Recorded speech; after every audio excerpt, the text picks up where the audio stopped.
기도는요, 세 가지 기도로 나누어질 수 있다 말합니다. 첫 번째는 하늘을 향한 기도입니다. 하늘을 향한 기도. 다시 말하면 우리의 아버지 되시는 하나님을 찬양하고 하나님을 송축하며 하나님께 감사와 영광을 올려드리는 위를 향한 기도, 그게 있어야 된다는 거예요. 두 번째 기도가 뭐냐 하면 나를 들여다보는 나를 향한 기도, 그것은 특별히 내 안을 향한 기도입니다. 말하자면 여러분과 저에게 얼마나 더러운 죄가 많은지 살펴보는 기도인 거예요. 이 자리에 나와서 주님께 예배는 드리지만 내가 하나님께 참 부족한 존재인지를 깨닫게 되는 기도, 내 안을 들여다보는 기도. 세상은 그것을 내적인 성찰이라 그러기도 하지만, 양심의 소리를 듣는 것이라 말하지만, 하나님께 드리는 기도의 두 번째는 내 안을 살펴보는 겁니다. 내 안에 얼마나 수많은 죄악들이 꿈틀거리고 있는지. 그래서 나의 죄를 들여다보고 하나님께 기도하는 그 기도. 세 번째가 안을 향한 기도, 하나님을 향한, 위를 향한 기도 외에 밖을 향한 기도입니다. 내 자식이 잘 돼야 되고요, 사업도 어려움이 없으면 좋겠고요, 그리고 건강도 좋았으면 좋겠고요, 우리 가정도 행복했으면 좋겠고요. 이런 수많은 간구들, 기도의 제목들, 그 밖을 향한 기도가 세 번째입니다. 기도에는 이 세 가지가 다 필요합니다. 그럼에도 불구하고 가장 먼저는 뭐라고요? 위를 향한, 하나님을 향한 기도가 가장 중요하다. 그래서 주님께서 가르쳐 주신 기도의 첫 번, 두 분, 큰 덩어리는 전부 다 아버지의 이름이, 아버지의 나라가, 그 다음 뭐요? 아버지의 뜻이라는 것입니다. 그래서 주님의 기도는 제가 처음에 여러분에게 말씀드린 것처럼 주문을 외우듯이 외우는 게 아니라고요. 한마디 한마디를 진짜 하나님 앞에 드리고 그 기도를 묵상하고 곱씹고 주님 앞에 매달리는 기도라고요. 제가 이렇게 여러분 앞에 떳떳한 듯 설교하지만 정말 저를 통하여 하나님의 거룩하신 이름이 더럽혀지지는 않는지. 누군가 목사인 저를 보다가 저 목사 때문에 예수 한번 믿어볼까?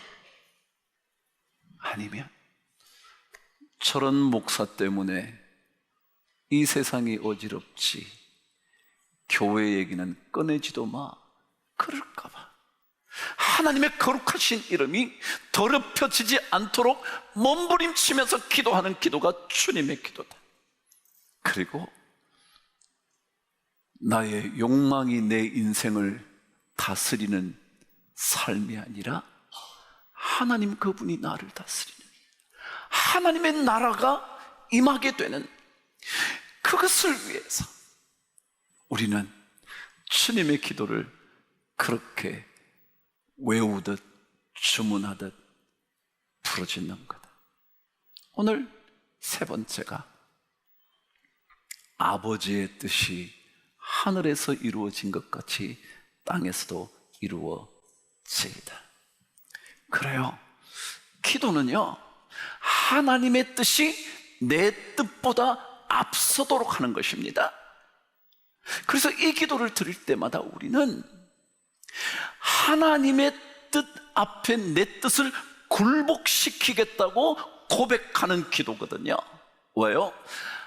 아버지의 뜻이 하늘에서는 완벽하게 이루어집니다.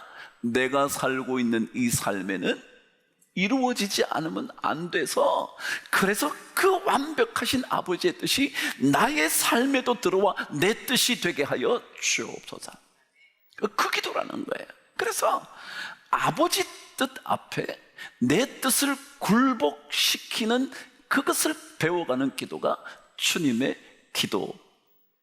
아버지의 뜻이 하늘에서 이루어진 것 같이 땅에서도 이루어지이다 라는 고백이라는 것입니다.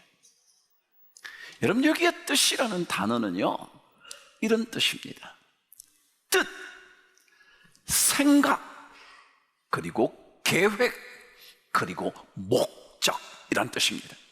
말하자면 내 생각이 하나님의 생각 앞에 굴복되는 것, 내 계획이 하나님의 계획보다 앞서지 않는 것, 내 삶의 목표와 목적이 하나님의 목적이 되지 않도록 하는 것, 오히려 하나님께서 나를 향하신 목적이 바로 내 삶의 목적이 되는 것, 그런 기도하는 거죠. 나의 뜻과 생각과 계획과 목적을 하나님의 뜻 아래에 두는 것. 그래서 내가 주님께 기도하지만, 주님 앞에 간절히 매달리지만, 그러나 거기에 집착하는 것이 아니라 하나님께서 주시는 대로 받는 겁니다. 그래서 야고보서 4장 15절은 이렇게 기록하는 겁니다. 저와 함께 읽어보실까요? 시작. 너희가 도리어 말하기를 주의 뜻이면 우리가 살기도 하고 이것이나 저것을 하리라 할 것이다.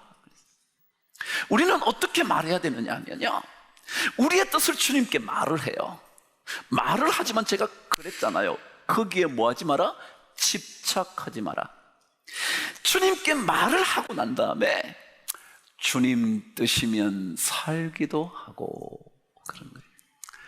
저는 여러분이나 저나 똑같은 마음이잖아요. 여러분 곤경 속에 있을 때 그 곤경에 빠져 죽기를 원하세요? 아니요, 다 살기를 원하죠. 당연한 거 아니에요? 근데요, 우리 그리스도인들은 어떻게 말하는 사람이냐 하면, 주의 뜻이라면 우리가 살게 될 거다. 그러나 주님의 뜻이 혹시라도 살아나는 것이 아니라면 뭐요? 아무 말 안 하고 싶죠? 죽기도 할 거다. 그러니까 이런 고백인 거예요. 하나님은 우리가 망하기를 원하시지 않는 분이잖아요. 그럼에도 불구하고 우리는 우리의 기도를 그래서 망하지 않게 하시옵소서 라고 말하지만, 그럼에도 불구하고 그분이 뜻대로 하시도록, 그게 아버지의 뜻이 하늘에서 이루어진 것 같이 땅에서도 이루어지기를, 그 주님의 기도라는 거예요. 우리는 아버지의 뜻, 아버지의 생각, 아버지의 마음, 아버지의 계획, 아버지의 목적을 자꾸 기도를 통해서 배워가는 것입니다. 삶을 통해서 익혀가는 것입니다. 탕자의 이야기를 누가 모르겠습니까? 돌아가시지도 않은 아버지의 재산을 자신의 것인 양 유산으로 달라며 받아나간, 그리고 참 잘 썼다면 얼마나 좋았을까요? 그런데 정말 방탕하게 사용해 버리고 마침내 빈털터리가 되어 아버지 집으로 돌아오지 않으면 안 될 그 아들이요. 근데 그 아들에 대한 이야기가 아니라 사실은 집안에 남아 있었던 맏아들의 얘기가 탕자의 이야기라 말합니다. 그러니까 탕자의 이야기가 아니라 탕자들의 이야기라는 것이죠. 집 나간 아들만 탕자가 아니라 뭐요? 집안에 있는 아들조차 탕자였다는 거예요. 왜냐고요?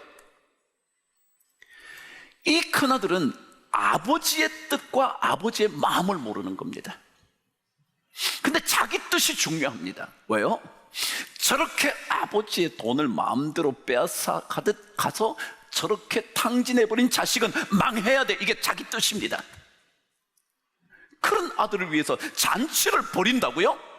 아버지 지금 당신 정신이 나가신 것 아닙니까? 자기 뜻입니다. 아버지의 마음은 아무 관계 없습니다. 예수 믿으면서 우리는 아버지의 뜻이 아무 관계 없는 사람이 많습니다. 기도하면서 자기 뜻이 안 이루어지면 아버지고 뭐고 다 필요 없습니다. 내 뜻대로 움직일 수 있는 하나님, 그 하나님만 믿고 사는 거예요. 그러니까 기도할수록, 많이 할수록, 그래서 응답이 안 될수록 하나님, 그분은 관계없는 분이 되어버리고 말죠. 근데 기도는 아버지의 뜻을 배우는 겁니다. 아버지의 마음을 배우는 겁니다. 여러분, 마침내 아들을 위하여 장치가 벌어집니다. 그 노래소리가 들리자 큰아들이 말합니다. 이게 무슨 소리냐고. 종들이 말합니다. 집을 나갔던 당신의 동생을 위하여 당신의 아버지가 버려놓은 잔치입니다. 들어가실까요? 그런데 이 아들이 분노하면서 들어가지 않습니다. 여러분, 하나님은요, 우리를 위하여 구원의 잔치를 벌입니다. 그리고 들어오기를 원하십니다. 근데 이 아들은, 큰 아들은 자기 뜻에 맞지 않기 때문에 하나님의 구원의 잔치에 들어가지 않겠다고 말하는 겁니다. 여러분, 신앙생활은요, 내 뜻의 문제가 아닙니다. 여러분과 저의 계획의 문제만은 아닙니다. 여러분의 마음이 어떠하든지 문제가 아닙니다. 하나님의 뜻, 하나님의 마음, 하나님의 계획이 어떤가, 그거 알아가는 것입니다. 그래서 첫째 아들은 아버지의 뜻대로 산 것 같지만 사실은 아버지의 뜻대로 산 것이 아니라 자신의 뜻대로 산 겁니다. 어떤 사람은요, 교회 열심히 섬기는 게 자기 열심 때문에 섬기는 거예요. 그러다 그 열심 식으면 안 섬겨. 그 왜냐? 자기 뜻대로 하는 거거든요. 싫지만 하는 거잖아요. 조금 억울하지만 하는 거잖아요. 자식에게 무시당하지만 아버지 노릇 하는 거잖아요. 조금 못난 남편이라도 아내의 내조의 역할을 잘 하는 거잖아요. 그게 우리 마땅히 하는 내 뜻과는 다른 거죠. 내 뜻은요, 저런 인간을 위해서 전 애쓰고 싶지 않은 거예요. 저런 부모를 존경할 마음이 없는 거예요. 저런 자식은 진짜 호적에서 파내고 싶은 거예요. 그런데요, 그런 게 아니라고. 똑같이 아버지의 뜻이 하늘에서 이루어진 것 같이 땅에서도 이루어지다라는 고백은 내 뜻보다 아버지의 뜻을 생각하는 거죠. 그런데 아버지 뜻을 따라가려고 할 때 제일 걸림돌이 되는 게 뭐냐면요, 우리의 죄된 본성입니다. 우리의 죄악 때문에 그런 거예요. 내 뜻이 강할수록 죄악이 많은 겁니다. 다들 옳다고 생각하죠. 그렇죠. 큰아들이 뭘 잘못했어요? 아버지가 시키는 대로 했고요. 막내 아들처럼 아버지 재산 빼앗아 간 것도 아니고요. 근데 진짜 이 큰아들이 아버지의 마음을 기쁘게 하기 위하여 했는지 안 했는지는 나중 보니까 아닌 거예요. 지 뜻에 맞아서 한 거예요. 그냥 그러다가 지 뜻에 안 맞으면 끝이에요. 아버지, 당신이 그러면 안 되지. 내가 더 옳잖아. 당신이 틀리게 했잖아. 그러니까 그렇게 하면 안 되는 거지. 그게 내 뜻이거든요. 그게 죄된 본성이라고요. 죄라는 게 뭐였어요, 여러분? 죄의 시작이 뭐였어요? 불순종이었잖아요. 에덴 동산에서 불순종한 거잖아요. 따먹지 말라 그러는데 뭐예요? 뭔 들었대? 뭐 과일 그냥 있으니까 먹는 거지. 아니요, 여러분. 죄는 불순종입니다. 아버지가 말하잖아요. 얘야, 들어와서 함께 잔치하자. 싫다는 거예요. 싫다는 거예요. 내 마음에 맞지 않는 잔치는 필요 없다는 거예요. 그게 맏아들이었거든요. 그게 죄였거든요. 데살로니가 전서 4장 3절은 이렇게 되어 있습니다. 한번 들어보실래요? 시작. 하나님의 뜻은 이것이니 곧 너희의 거룩함이다. 거룩함. 이게 거룩하다는 것은요, 구별됐다, 죄악으로부터 멀어진다. 그게 거룩함이거든요. 그러니까 큰아들은 잘한 것 같지만 사실은 거룩함에서 멀어진 거예요. 아버지가 얘야 들어가자 그러면 마음에 안 들어도요, 내 뜻을 아버지 뜻 앞에 뭐 하는 거예요? 굴복시키는 거예요. 그래 아버지 알았어요. 그래요. 가만히 생각해 보니까 아버지 그동안 나간 자식 때문에 참 마음 아프셨죠? 그래 말이에요. 이렇게 돌아오니 얼마나 좋아요. 그 세월이 아깝긴 하지만, 아버지 재산이 탕진돼서 억울하긴 하지만, 그래서 아버지 저 아들 돌아왔으니까 얼마나 좋아요. 그래야 되잖아요. 그게 아버지 마음이잖아요. 그게 하나님 마음이잖아요. 그게 죄악된 우리를 용서하시는 하나님 마음이잖아요. 그걸 배워가는 거거든요. 그래서 내 뜻이 아버지의 뜻 아래에 굴복되게 만드는 것. 그래서 우리가 생각하는 수많은 것들보다 하나님의 것을 자꾸 받아들이는, 이러면 옛날 말이에요. 이런 게 있어요. 하늘이 주는 것을 받아들이지 않으면 그게 바로 허물이라고, 죄라고 그렇게 말해요. 옛날 말에 처녀 불취 반수 기구 그랬습니다. 제가 한번 해보게. 천자가 뭐냐면 하늘 천자예요. 하늘이, 여자는 줄여자입니다. 수여식 한다. 상장을 상품을 수여한다 그러잖아요.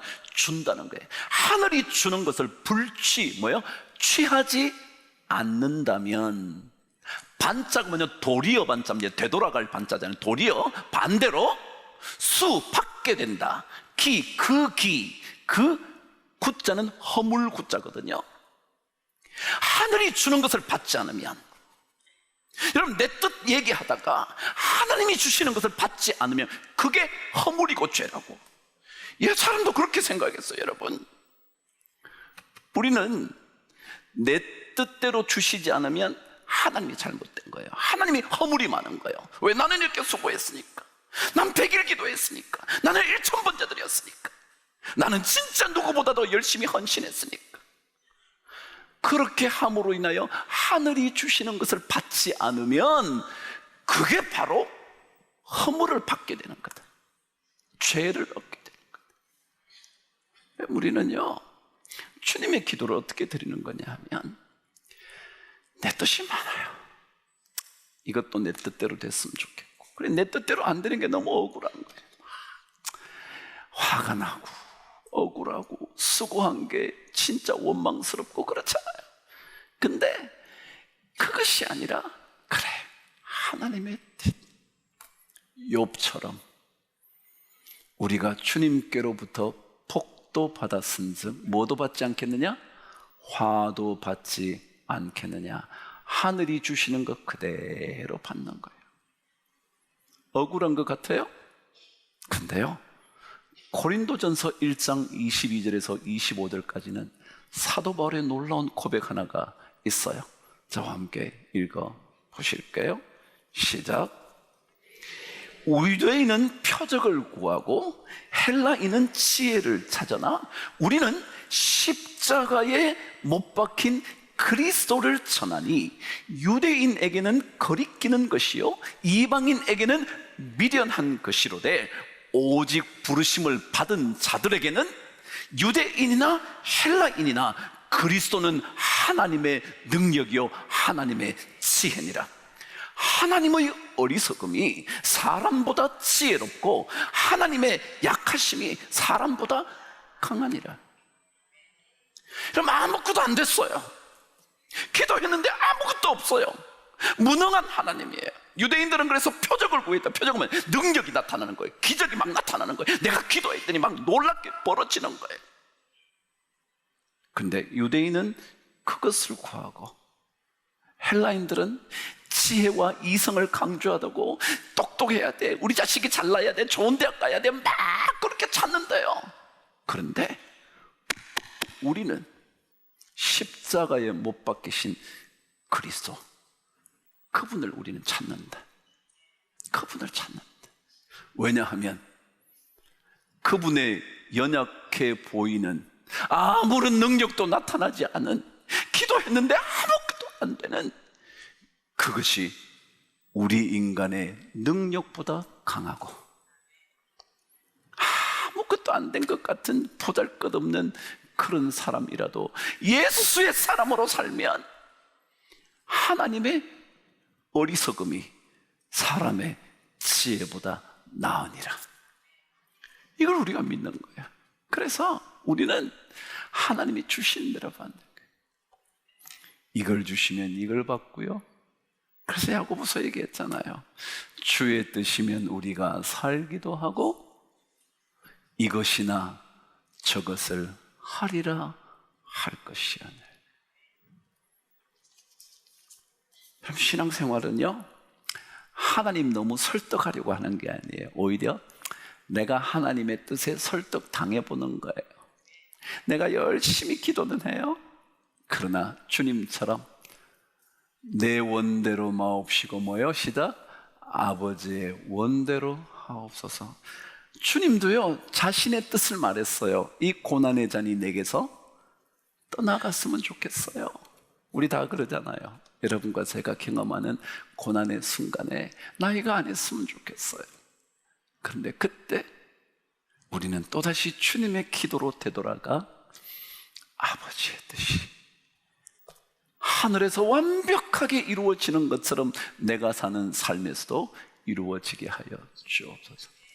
정말 여러분을 통해서, 저를 통해서 아버지의 거룩하신 이름이 더 거룩해 여김을 받으시도록, 정말 여러분 때문이나 저 때문에 예수 이름 더럽히지 않도록, 그리고 주님 오셔서 내 삶을 다스려 주옵소서. 주님 오셔서 우리 가정을 다스려 주옵소서. 주님 오셔서 이 교회를 다스려 주옵소서.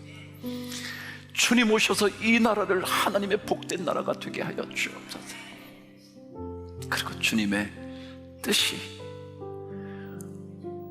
여러분과 저의 뜻 위에